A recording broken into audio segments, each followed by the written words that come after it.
Hello, Brain Boosters. How are you today? Our news story on Allah and the Shadow Fortress.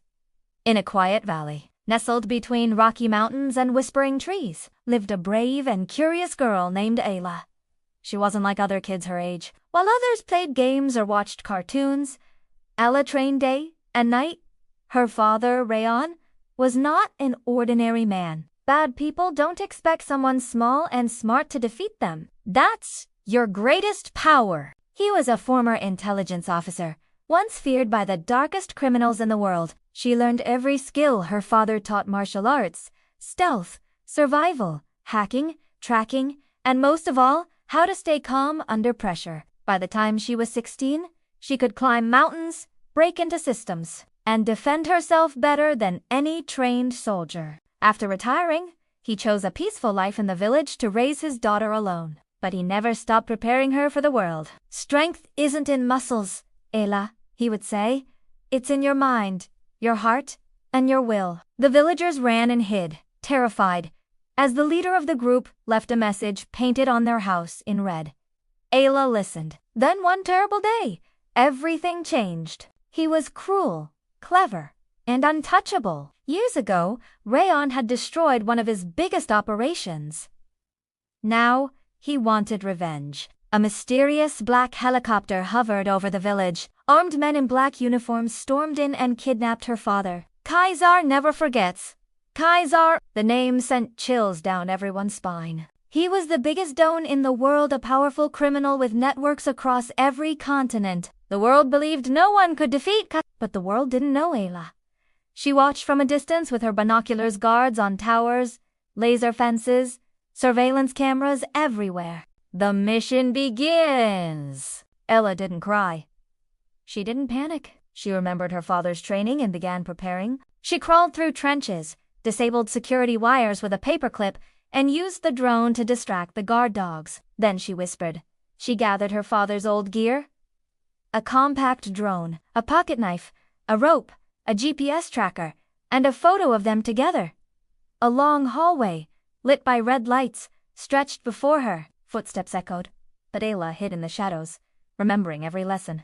"I'm coming for you, Dad, no matter where they've taken you." She used satellite signals and digital footprints to track Kaisar's fortress hidden deep in a desert canyon, protected by guards, motion sensors, and armed drones. It was called the Shadow Fortress, place no one ever escaped. But Ayla wasn't going to escape. She was going to win. The silent infiltration. After days of hiking through harsh desert winds, Ayla reached the outer ridge of the fortress. But Ayla was a shadow. At nightfall, she painted her face with dust, wore a sand-colored cloak, and moved silently. She found a narrow pipe leading under the walls. Without a second thought, she slid through it, holding her breath. Armed guards rushed in, but Ayla was ready. She dodged his attacks, countered his moves, and finally, as he lunged with his cane, she flipped over him and drove his blade into the wall behind him. She rolled, kicked, and knocked 2 down in seconds. She used her rope to trip another. A dart from her bracelet put a 4th to sleep. Inside, it was darker and colder than she imagined. Then she heard a weak cough, a whisper. She slung his arm over her shoulder. Ayla struck him in the chest with all her force, knocking him unconscious. She turned. There he was, her father. Explosions from planted charges slowed their pursuers. Just before sunrise, they escaped through an underground tunnel into the desert. He was chained to the wall, bruised and bleeding, but alive. The final showdown. Before she could reach him, alarms blared. A voice thundered through speakers. The people welcomed them with cheers and tears. The girl who had once been quiet and unseen was now a hero. Well, the daughter of the lion comes to die in the cage. Kaisar! Doors slammed shut. Kaisar appeared, tall and dressed in black with a golden cobra cane. "Impressive," he smirked. "But you're just a girl." Allah's eyes burned with fire. "I'm the girl who's going to end you." Kaisar pulled out a blade, and the fight began. He was fast, strong, experienced. But Ayla was smarter. He screamed, pulling it out. But it was too late. Kaisar was defeated. The escape alarms still rang. More guards were coming. Ayla ran to her father, broke his chains, and helped him up. He limped, barely able to walk. "Can you move?" He smiled weakly.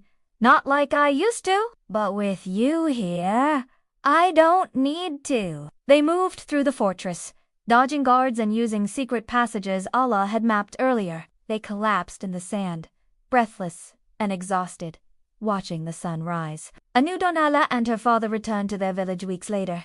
No one ever saw Kaiser again.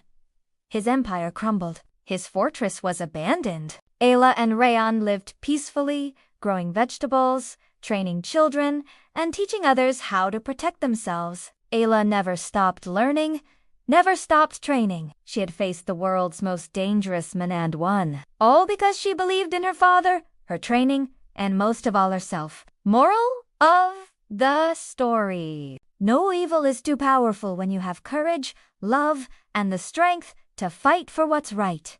BYE, BYE, Brain Boosters. See you next time. Subscribe for more fun. Like, share, and comment.